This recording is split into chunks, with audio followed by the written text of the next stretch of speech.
नमस्कार। प्रादेशिक समाचार के साथ मैं नीलम कुमार। पहले मुख्य समाचार। मुख्यमंत्री ने भारतीय महिला हॉकी टीम की खिलाड़ी सलीमा और निक्की को 50-50 लाख रुपए देने की घोषणा की। कच्चे मकान को सरकार कराएगी पक्का। प्रधानमंत्री ने देश में राष्ट्रीय कोविड टीकाकरण अभियान के 50 करोड़ के आंकड़े पार करने पर दी बधाई। झारखंड 1 करोड़ से अधिक टीका लगाने वाले राज्यों में हुआ शामिल। आज 7वां राष्ट्रीय हथकरघा दिवस है। सामाजिक आर्थिक विकास में योगदान के लिए बुनकर समुदाय को किया जाएगा सम्मानित। और टोक्यो ओलंपिक में भारत की चुनौतियों का आज आखिरी दिन। गोल्फ में अदिति, भाला फेंक स्पर्धा में नीरज और कुश्ती में बजरंग पेश करेंगे पदक के लिए दावेदारी। और समाचारों से पहले एक जरूरी संदेश।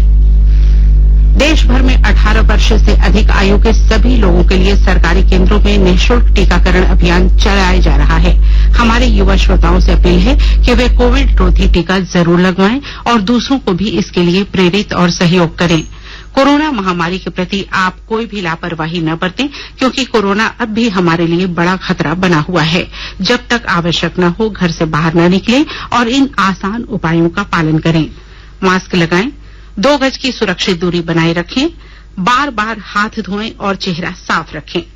कोविड से संबंधित जानकारी और मार्गदर्शन के लिए राष्ट्रीय हेल्पलाइन काम कर रही है। इनके नंबर हैं 01123978046 और 1075। इसके अलावा राज्य हेल्पलाइन नंबर है 104। डायल कर समस्या का त्वरित समाधान लिया जा सकता है। और अब समाचार विस्तार से। टोक्यो ओलंपिक में भारतीय महिला हॉकी टीम की खिलाड़ी सलीमा टेटे और निक्की प्रधान को मुख्यमंत्री हेमंत सोरेन ने 50-50 लाख रुपए देने की घोषणा की है। इसके साथ ही राज्य सरकार इन खिलाड़ियों के पैतृक मकानों को पक्का भी करवाएगी। मुख्यमंत्री ने भारतीय महिला हॉकी टीम के कांस्य पदक मैच में उम्दा प्रदर्शन के बाद आगे होने वाली प्रतियोगिताओं के लिए शुभकामनाएं देते हुए कहा कि महिला टीम ने अपने प्रदर्शन से सभी देशवासियों का दिल जीत लिया। उनके इस खेल से आने वाली पीढ़ियों को प्रेरणा मिलेगी। मुख्यमंत्री ने टीम को इस मुकाम तक पहुंचाने के लिए प्रत्येक खिलाड़ी, कोच और स्टाफ के योगदान के लिए आभार प्रकट किया। उन्होंने कहा कि राज्य सरकार खेलों में आगे आने वाले खिलाड़ियों को हर प्रकार की सुविधाएं देने के लिए दृढ़ संकल्पित है।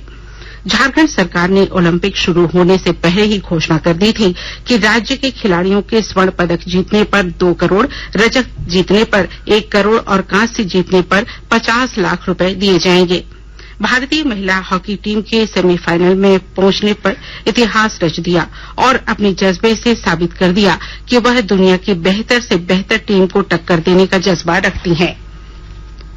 प्रधानमंत्री नरेंद्र मोदी ने कहा कि कोविड के खिलाफ टीकाकरण में काफी तीव्र गति आई है और यह 50 करोड़ के आंकड़े को पार कर गई है। श्री मोदी ने एक ट्वीट में आशा व्यक्त की है कि सबको मुफ्त वैक्सीन अभियान के तहत नागरिकों को टीका लगाने में तेजी लाने से इसमें और वृद्धि होगी।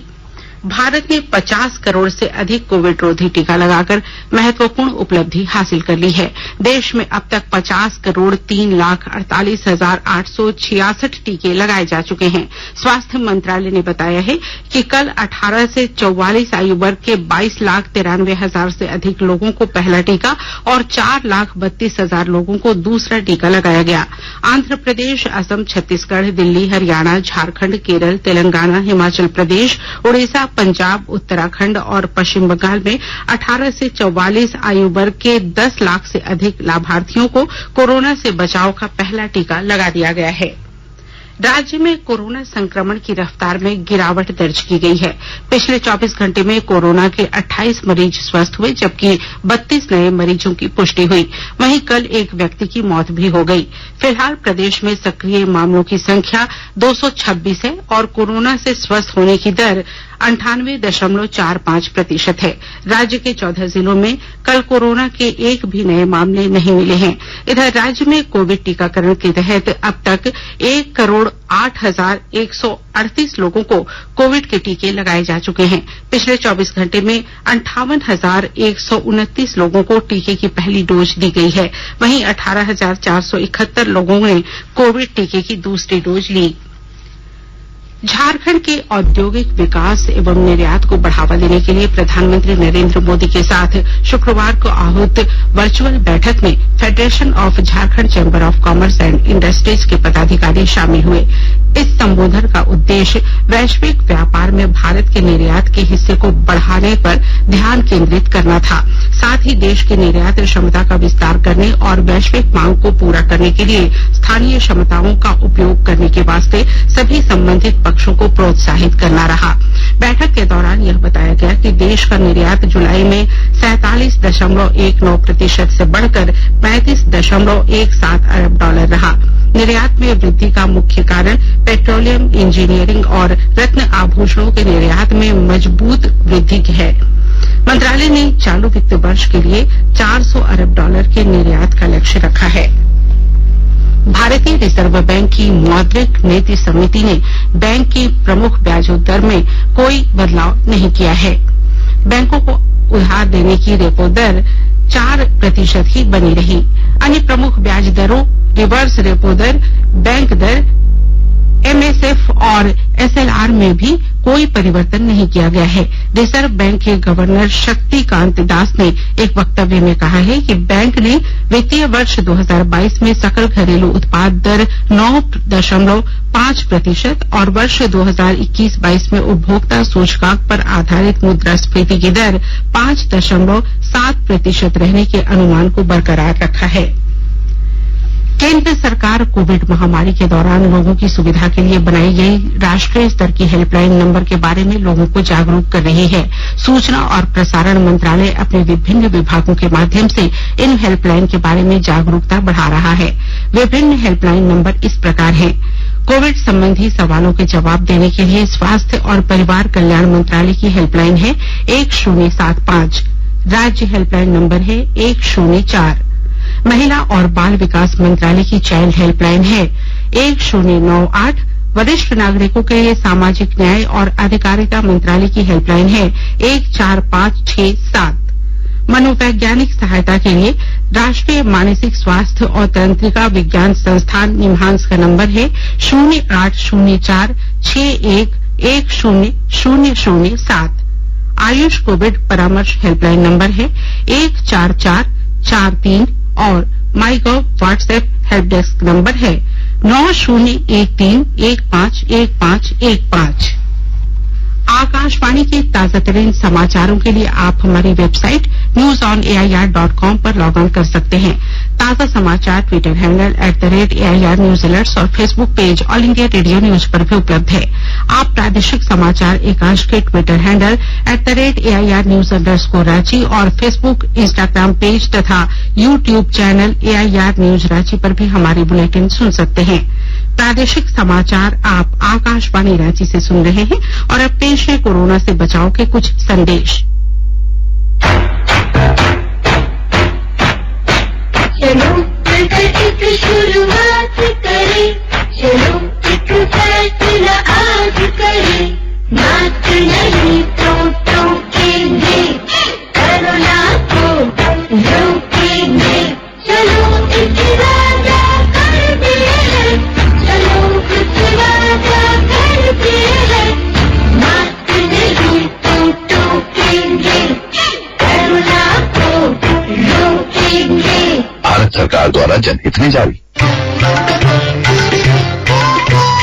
कोविड-19 से बचाव और सुरक्षित रहने के 3 उपाय। मास्क लगाएं, 2 गज दूरी है जरूरी, सुरक्षित दूरी रखें, हाथ और मुंह साफ रखें।